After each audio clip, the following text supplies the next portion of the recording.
തോളിലെ ശസ്ത്രക്രിയയിൽ വിജയകരമായ നേട്ടവുമായി Palakkad Nenmara KIMS Avitis hospital. High risk reverse shoulder surgery വിജയകരമായി നടത്തി നെന്മാറ കിംസ് അവൈറ്റിസ് ഹോസ്പിറ്റൽ. കോയമ്പത്തൂരിൽ നിന്നും ചികിത്സയ്ക്കെത്തിയ രോഗിക്കാണ് ശസ്ത്രക്രിയ നടത്തിയത്.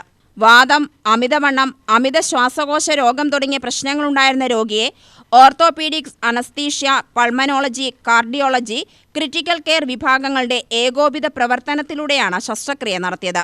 ഓർത്തോപീഡിയാക് ഡോക്ടർമാരായ സുരേഷ് ഗോപാലൻ, ഡോക്ടർ രാജേഷ് ചന്ദ്രൻ, സീനിയർ കൺസൾട്ടന്റ് ഡോക്ടർ മാധവിമാല എന്നിവരാണ് ശസ്ത്രക്രിയയ്ക്ക് നേതൃത്വം നൽകിയതെന്ന് കിംസ് കേരള ക്ലസ്റ്റർ സിഒഎ ഫർഹാൻ യാസിൻ വാർത്താസമ്മേളനത്തിൽ അറിയിച്ചു. ചുരുക്കം സർജന്മാർ, ഓർത്തോപീഡിക് സർജൻസ് വളരെ ചുരുങ്ങിയ ആൾക്കാർ ചെയ്യുന്ന ഒരു ശസ്ത്രക്രിയ രീതിയാണ് റിവേഴ്സ് ഷോൾഡർ ആർത്രോസ്കോപ്പി.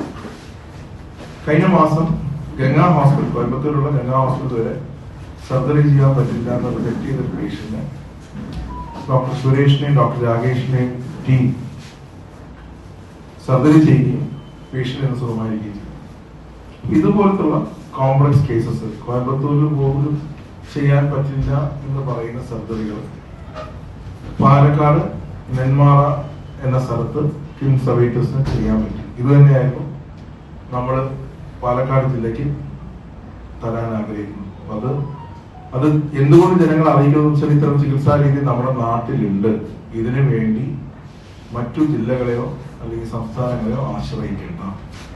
ഇതിന്റെ ചികിത്സാ ചെലവെടുക്കുകയാണെങ്കിൽ തന്നെ മറ്റു സംസ്ഥാനങ്ങളിലോ ഇപ്പൊ ബാംഗ്ലൂരോ അല്ലെങ്കിൽ ഇപ്പം പലയിടത്തും ചെയ്യുന്നതിനേക്കാളും പകുതിയിൽ താഴെ ഇവിടെ ചെലവ്. Unit head Vinod Rajagopalan, medical superintendent doctor Suresh Gopalan, senior consultant doctor Rajesh Chandran, doctor Madhavimala എന്നിവരും പങ്കെടുത്തു.